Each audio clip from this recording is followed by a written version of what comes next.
So I want to clarify, I think it's absolutely essential and rational to set sane, safe boundaries and take care of your safety.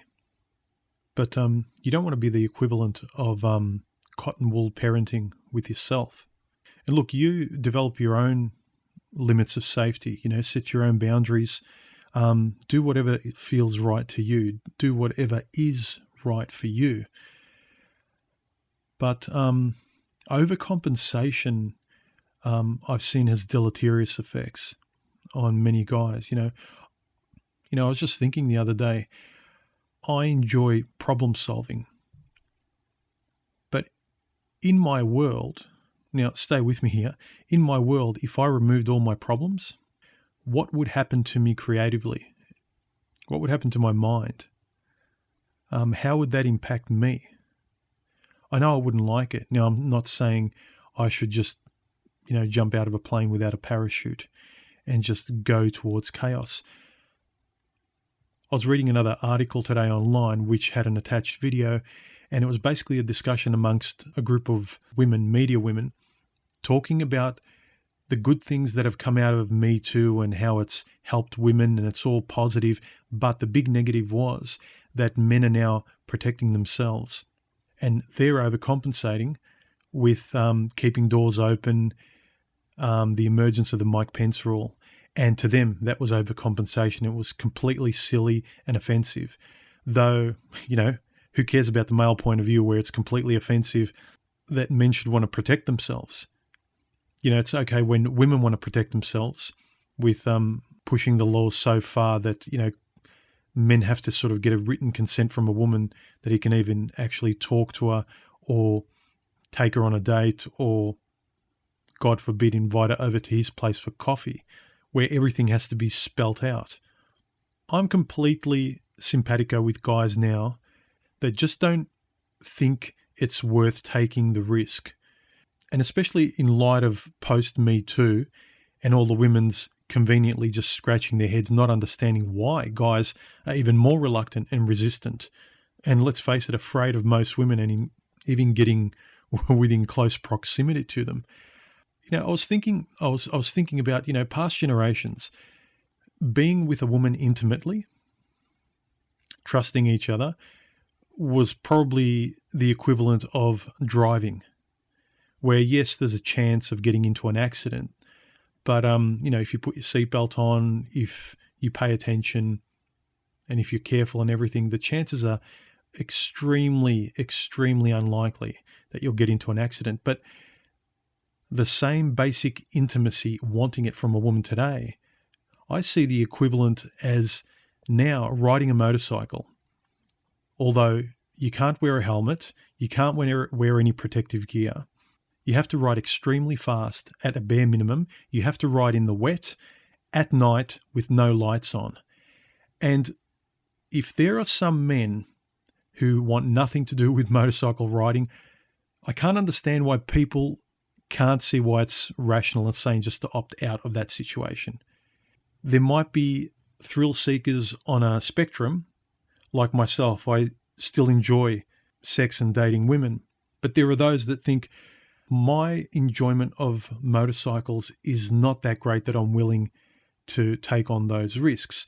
So I completely understand where guys who opt out are coming from.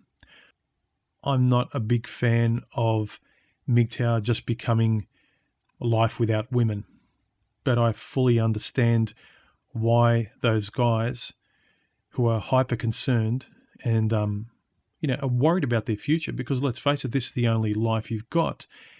And rather than taking a roll of the dice with your life, guys will take a roll of the dice and take risks with other things, even large things. But the one thing you have is your life. And if your whole life hangs on the whim of not you, your own mistakes, your own efforts or shortcomings, but it's completely on somebody else, and you could do everything right, but they just change their mind or have buyer's remorse, I can understand why guys do not want to take that bet. I can understand why guys want nothing to do with riding motorcycles anymore. I can understand how the Mike Pence rule and the things associated with it now are only going to get worse and worse, and how the separation of men and women will get greater and greater as the sexes become more and more abrasive and resistant and distrusting of each other. It's a really strange time in history. I don't want people to get me wrong.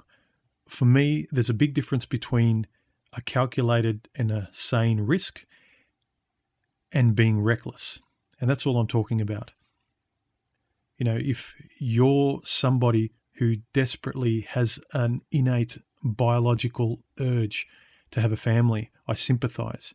Now, I'm lucky I never had that, but I fully acknowledge that's a big impulse and drive for most men, and it's beyond sex. It's nature. I understand that, and I sympathize for what men need to contend with, and the fact that they're resisting that their fear is so great of the repercussions of women, going all in at that poker table of reproductive life, and just trusting, please don't hurt me, don't take my kids away, don't ruin my life, don't flush me down the toilet if you wake up one day and you've had a change of heart. I can understand that. I guess all I'm saying in my videos over and over again in different ways is to think about what you want, to try and form ethics and stand by them. I'm not saying that there are no alts. I'm not saying that I don't know what's going on between the sexes out there, and I'm not saying there's not a vast imbalance. I'm on men's side, but I'm also on the side that would enliven a man's life, that would have him realize his dreams, that would have him be free. Not just begrudgingly take the freedom of opting out and walking away because that's the safest scenario. To me, there's a big difference between safety and freedom. And they've started to become synonymous sometimes today because I recognize maybe because of necessity, because of the dangers out there. But I'm trying to navigate that, Don't blur the semantics. There is a big difference between safety and being alive, feeling alive and living free, and knowing you're taking a calculated risk where the chances of you ruining your life have been mitigated. And I think the best way to do that, to feel alive and free in that way, is to introspect into your own psychology and understand yourself in relation to the world today. That's all I'm saying. So I fully understand that most guys want nothing to do with motorcycle riding today, figuratively speaking. And I'm on your side, guys.